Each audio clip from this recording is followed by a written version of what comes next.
यही फौज थी जब आपको सपोर्ट कर रही थी और हमें उसके किरदार पर एतराज़ था, तो आप कहते थे फौज ठीक कर रही है, जनरल साहब ज़बरदस्त हैं।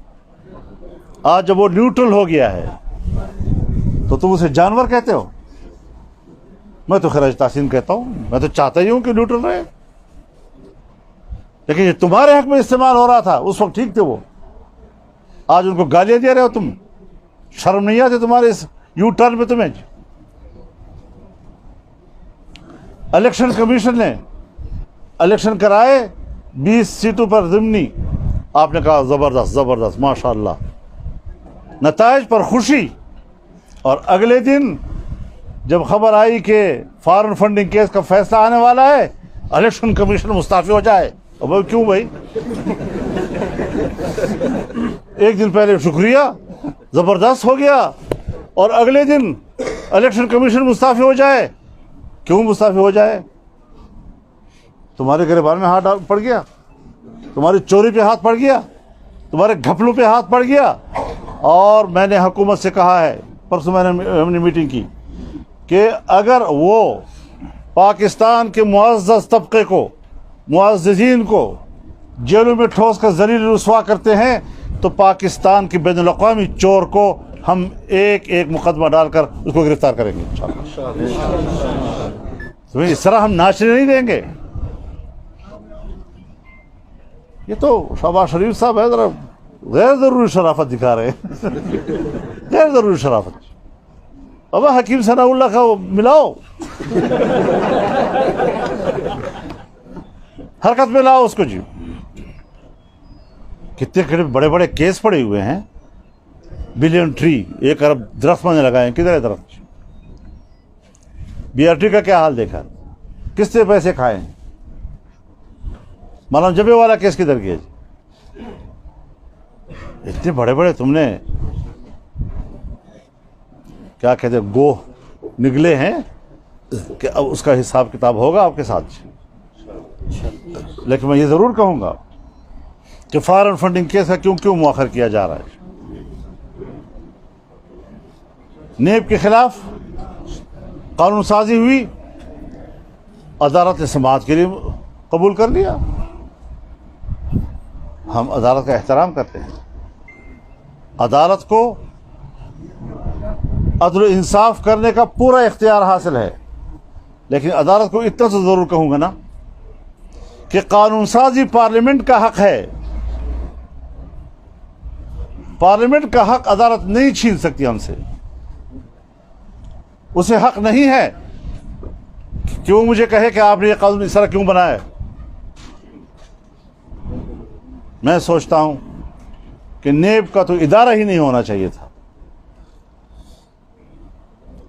नेब के इदारे के साबका कवानीन के तहत पाकिस्तान का हर शहरी पैदाइशी मुजरिम है,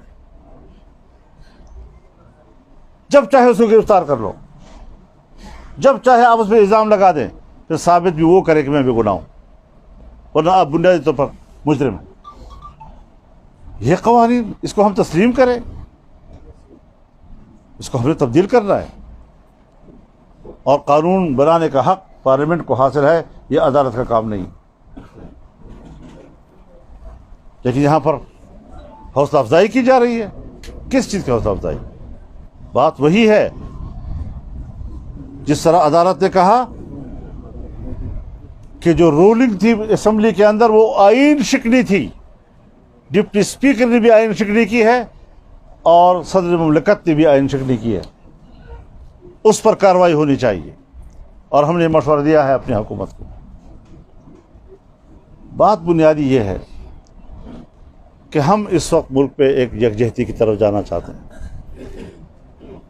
हम इक़्तिसादी बहरान में हैं। 4 साल में जो बहरान पैदा किया गया, हमसे कहा जा रहा है कि 4 दिन के अंदर आप ठीक करें इसको। लेकिन इसके बावजूद मैं एक राय रखता हूँ, ये हुकूमत 1 साल के लिए है या 100 साल के लिए। कलीलुल मुद्दत हुकूमत, कलीलुल मुद्दत हुकूमत कलीलुल मुद्दत फैसले करे, तवीलुल मुद्दत फैसले ना करे। हम कीमतों को बढ़ाने के मैंने इख्तलाफ किया था, मैंने राय दी थी कि आप इख्तलाफ ये पब्लिक में बुरा तासर जाएगा, किसको आप समझाएंगे। लेकिन बहरहाल जब सब एक राय रखते हैं तो फिर हमने भी कहा चलो ठीक है, आपकी एक राय है, हमने राय दे दी, पूरा रिकॉर्ड पे है, हमेशा रिकॉर्ड पर रहेगी। IMF के शराइत पर मुआहदात, उसके लिए हमें रुकावटें डालनी चाहिए थी, इस बहरान का हमें मुकाबला करना चाहिए था। लेकिन सब दोस्तों ने कहा जी दुनिया के साथ चलना है, और दुनिया के साथ चलना है तो फिर इस तरह चलो। मुश्किलात हैं, इसमें कोई शक नहीं, लेकिन जमीयत उलमा इस्लाम ने अपनी राय पूरी दियानतदारी के साथ दी और हम अपनी राय दियानतदाराना तौर पर देते रहेंगे। हमने इलेक्शन 2018 के बाद जो राय दी है, अगर उससे इत्तेफाक नहीं हुआ तो जिस तरह शरई उसूल भी यही है कि जब सब दोस्त एक राय पे आ जाएं, आपने हक़ अदा कर दिया, बाकी उसके बाद यहाँ तो अजीब बात है ना, जब सहाफ़ी हजरात जो हैं एकदम मुझे कहेंगे फिर आप मुस्ताफ़ी क्यों नहीं होती, यही आपका आखिरी सवाल होता है। बाबा आप भी घर में कोई ख़ानदान रखते हैं या नहीं रखते? ख़ानदान का घर में जरगा होता है या नहीं होता? तो फिर आपकी एक राय आ गई और ख़ानदान ने नहीं मानी तो फिर आपको यही कहा जाएगा घर छोड़ दो। फिर घर में बैठे क्यों हो? मुल्क को चलाना है और मुशावरत के साथ चलाना है, लेकिन अपनी राय हम ज़रूर देते रहेंगे। लिहाजा इन हालात में मुल्क को बचाना है। इलेक्शन कमीशन तब तक ठीक है, लेकिन आज गलत हो गया। नेब के ज़रिए से आप लोगों को रोज़ाना गिरफ्तार करके जलील करते रहे, लोगों पर केस करते रहे। तुमने झूठे केस किए हैं लोगों के ऊपर, तुमने सियासतदानों को जलील किया है। अपनी चोरियों पर क्यों रोज़ाना अदालत में जाते हो, किसको ना सुना जाए? जब तुम्हारे खिलाफ केस जाता है तो आप रोज़ाना दरख्वास्त दे रहे हैं। कितनी दरख्वास्तें आपने दी हैं फार्म फंडिंग केस के हवाले से, कितनी दरख्वास्तें आपने अदालत को दी हैं BRT के हवाले से, बिलियन ट्रीज के केस के हवाले से कि इसको ना सुना जाए, इसको ना सुना जाए। खुद तो भाग रहे हो, अदालत के पीछे छुपने की कोशिश कर रहे हो। लेकिन जब हम कहते हैं कि भाई कानून ठीक करो, इलेक्शन के कवायद ज़वाबित ठीक करो, नेब के कवायद ज़वाबित और कानून को ठीक करो ताकि जबर न कर सके, तो ये सारी चीज़ें जो हैं वो आम दुनिया में मुरव्वजा निज़ाम जो इंसानी हुकूक का होता है उसके मुताबिक हमें चलना चाहिए। और पाकिस्तान तो इस्लाम के नाम पर बना है। इस्लाम के नाम पर बनने वाले मुल्क में आपने मुझ पर इल्ज़ाम लगा दिया। अब मेरे ज़िम्मे है कि मैं साबित करूँ कि मैं बेगुनाह हूँ, यही आपकी जिम्मेदारी है कि आप साबित करके मैं गुनाहगार हूँ।